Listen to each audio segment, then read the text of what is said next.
This is Optimal Living Daily, episode 963, Getting to Now, How to Beat the Procrastination Habit by J.D. Roth of GetRichSlowly.org, and I'm Justin Malik.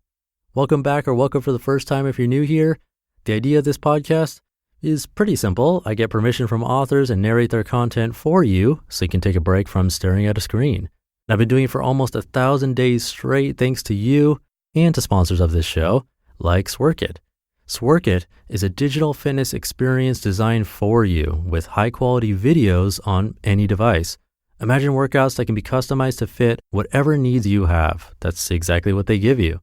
And our listeners get a 10% membership discount on top of a 30-day free trial to check it out. Head over to sworkit.com/old to sign up now. For now, let's get right to the post as we optimize your life.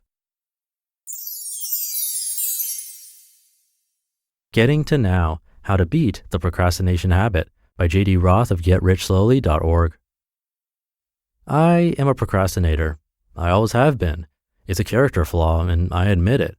I've tried all sorts of things to beat the habit, getting things done, email reminders, dozens of list systems, but the only thing that seems to work is to do it now. This is blindingly obvious, I know, but many people lose sight of this fundamental skill. It's not that we don't know that we should do things now, it's that we've forgotten how. Here are some techniques I've been using to try to force myself to get to now.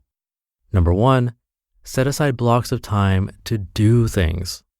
When I was talking with my wellness coach earlier this year, she asked me why I didn't exercise more often. I don't have the time, I said. Something always comes up. She wasn't impressed. JD, she said, you have to make time. Make an appointment with yourself to run or to go for a bike ride. The same principle applies to other things you might procrastinate. Chris and I used to schedule a block of time on Saturday morning specifically to clean the house. Each week, we'd tackle a different room. If we didn't do this, I'd just put it off for weeks or months. Pick an hour a day to get things done. Number 2, if it comes to mind, then do it.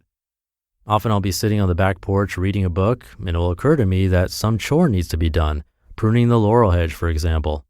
I need to write that down so I can remember it, I tell myself. Wrong. What usually happens is that I forget to write it down, and even if I do, I just look at the list and procrastinate for weeks on end.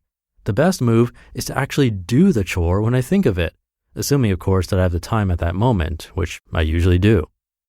Number 3, use a timer to bring you back to reality. Part of the reason I procrastinate is that I have a rich mental life. This is just a flowery way of saying that I'm a daydreamer. I'm always lost in thought. One way to keep on track is to use a timer. I use the Ultrac Jumbo Countdown Timer, but not as often as I should. I set it for 48 minutes, and when it goes off, it serves as an instant reality check. Am I doing what I'm supposed to be doing? Number 4, do not multitask.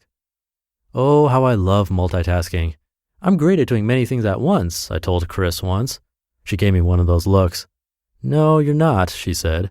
You're great at starting many things at once, but you never actually do any of them. Ouch. But she's right. In order for me to get something done, I need to focus my attention on it. Trying to do several things at once is a sure way to be sure they'll all be unfinished tomorrow. Number 5, modify your environment to eliminate distractions. Distractions feed procrastination. How many of these have you told yourself, I'll just check email one more time before I start. I'll go for a walk after I finish reading this magazine. I can paint the house next weekend. I want to watch the Seahawks game today. Whenever possible, eliminate distractions. Remove clutter and snack items from your workspace. When working on your computer, only keep the programs you need open. I feel like a hypocrite for advising this. I can't even make myself close my email client for 5 minutes. Keep your office tidy. Don't turn on the television unless there's something specific you intend to watch. Number 6, compare your actions with your personal values. Last week I wrote that it doesn't matter what we say is important to us. The things that are priorities in our lives are the things we actually do. How does what you do mesh with what you believe?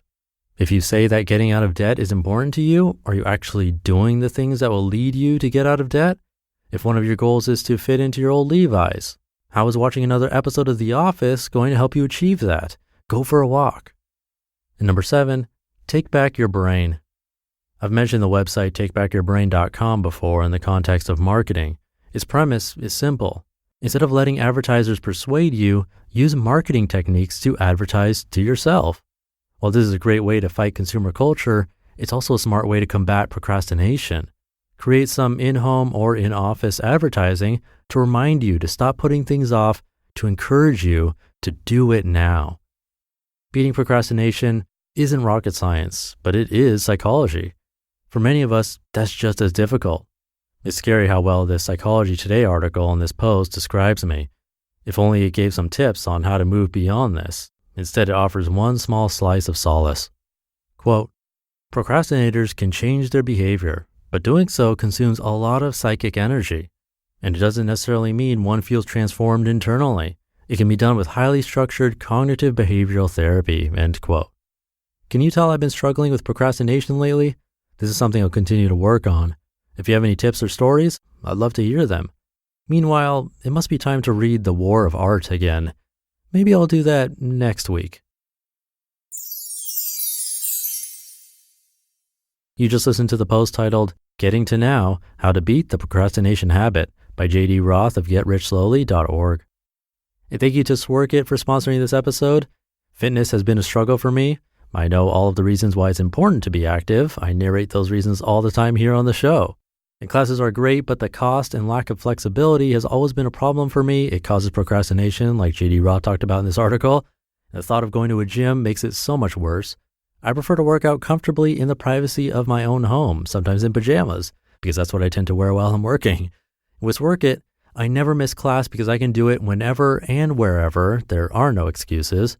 So if you struggle making fitness a habit or want a personalized solution, join the 25 million strong Sworkit community and get in the best shape of your life. Go to sworkit.com/old and use the code OLD to get 10% off your membership.